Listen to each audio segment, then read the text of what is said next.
This weekend's mass murder in Texas, the deadliest shooting of the year, eclipsing the ongoing mourning for what was the deadliest shooting of the year when a suspect, citing racist replacement theory, killed 10 in a Buffalo supermarket.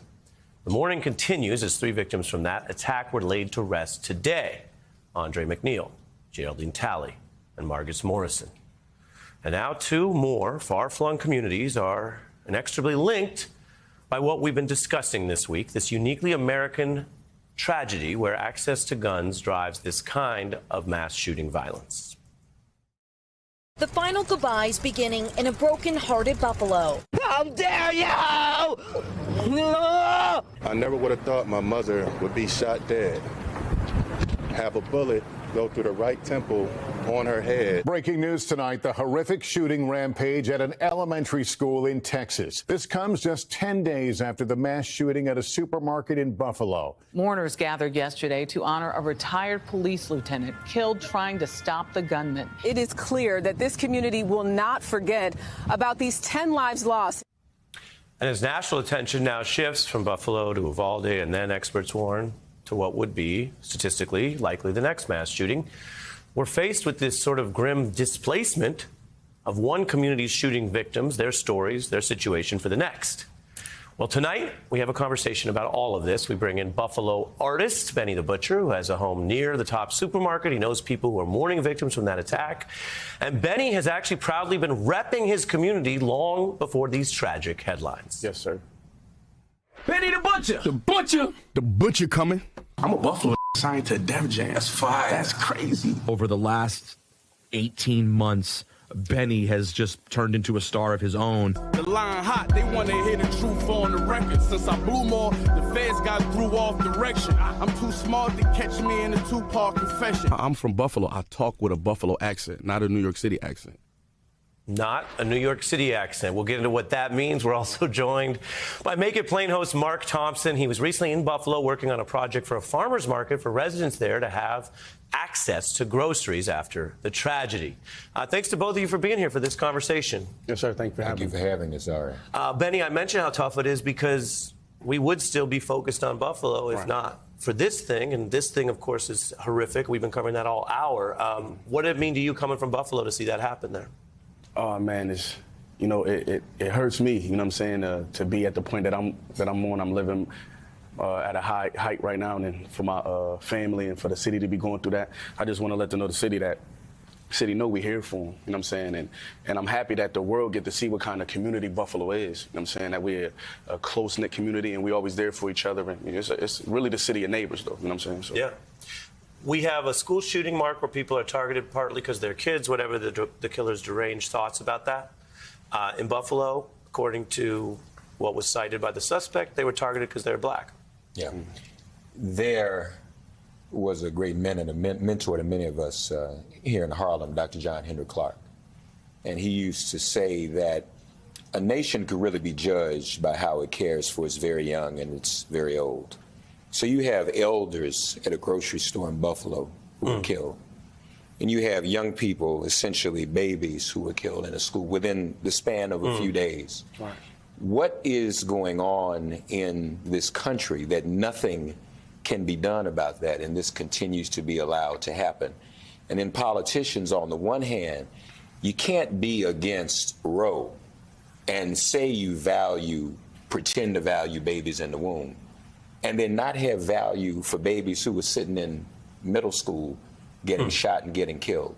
So something has to happen. This country needs to change. Otherwise, not only do we no longer have a democracy, we have what's really a gunocracy. We are living, and it's no longer post-trauma, it's pre-trauma. All of us now, even now, we're worried we might get off the air tonight and hear about another shooting. Right. Everybody has anxiety about that. And being in Buffalo, the brother's right, that community is in pain. Yeah. And Benny, we cover this all the time. Those in politics say, oh, Tucker Carlson is lying to people and trying to get them divided and hate people because of the color of their skin, or they're going to be, quote, replaced, this really nasty theory. In Buffalo, do you know people, were they kind of surprised? Had they been hearing about this kind of stuff? Or people are trying to live their lives and work, and then they're like, wait, you're coming for me? Yeah, it's like people afraid to go to the grocery stores. My daughter hasn't been going to school since that happened. You know what I'm saying? So it's like, that's the last thing we need, you know what I mean? And that's why we need brothers like this and platforms like this where we can speak our piece and let people know what's on our mind and what's going on and what we need to do to move forward, because we gotta find a way to protect ourselves from situations like that. I think that's number one, you know what I'm saying? Absolutely. So you mentioned this platform. It's nice also to be with you guys in person. I haven't done one of these in person in a minute. Then we have you blowing up. I'm telling our viewers about you in the link to Buffalo. I know you care about that. Then there's just, in general, I've been following you for a couple of years. Right. Plugs I Met. We got Tana Talk for your new project out. And you, like other rappers, have been really interested in Scarface. That figures into the art. So as a way to kind of jump into this, that's a movie a lot of people remember, Money, Power, Respect. Let's take a quick look at Tony. What I try to tell you, this country, you got to make the money first. Then when you get the money, you get the power. Then when you get the power, then you get the woman. That's why you got to make your own moves. Tell me what this speaks to for you and why you weave it in, because we see it's even on the album cover on one of the projects. Yeah, I use that a lot. It's the pure underdog story. You know what I'm saying? A guy like me coming with that Buffalo spirit, that Buffalo mentality, the pure underdog spirit. We was all inspired by Tony's story. It's like the Rudy movie from Notre Dame. You know what I'm saying? It's like the underdog. We love to see that, and I think, you know, a lot of people they follow me in it because they see what I'm into and they know that I rose from, you know what I'm saying, the bottom and just pure grit and hard work. You know what I'm saying? Same thing. That's what I took from that movie. Yeah, I don't know that anyone's ever mentioned Rudy and Tony together on the beat. I thought about that. So same thing. Can we get into some Benny bars real quick? Oh, y'all want to? Yeah, let's go. All right. You said, what's the stage with no mic and no voice of a poet?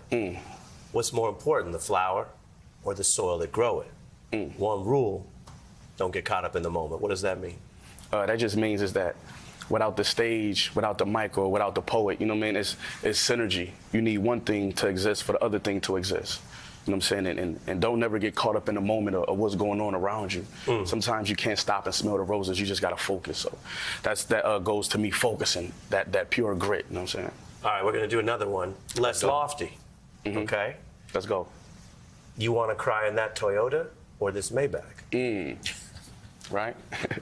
Everybody, if you have to cry, it should be a Maybach. You know what I'm saying? Mark, do you agree with that? Why not? Why not? Then you talk about your struggle, and this is interesting because some people misunderstand hip-hop. There is bravado. Right. But then you have this other line that really caught my ear because you were talking about actually just selling your own stuff, not the Benny we see maybe today. Right. And you said, I remember selling merch dolo. Yeah. Like mailing your own shipments. Exactly. First of all, is that true? Definitely, very true. Going to the post office myself and messing up a lot of orders and having to do them over. But you know, the fans, they helped me through that. They told me like, yo, man, you need to use different packaging because when I got it, it was messed up. So they kind of guided me through that. But I remember those days. So the final thing as we end the week, if somebody young is watching this thinking, oh, they might like to become either one of you, both doing your own work successfully, but they think, man, I don't want to have to go to post office, UPS. They think they're above that. What would you say to them? I would say don't be afraid to be your own person, and don't be afraid to take risks, and don't be afraid to be a leader. That's most important. You know, it's easy to follow everybody, but don't be afraid to be a leader and do what's outside the norm so you can make a way for people, because people need leaders, so you can't be afraid to do that. I love that. I appreciate you coming on. Yes, sir. First time, Benny, Mark Thompson, many times.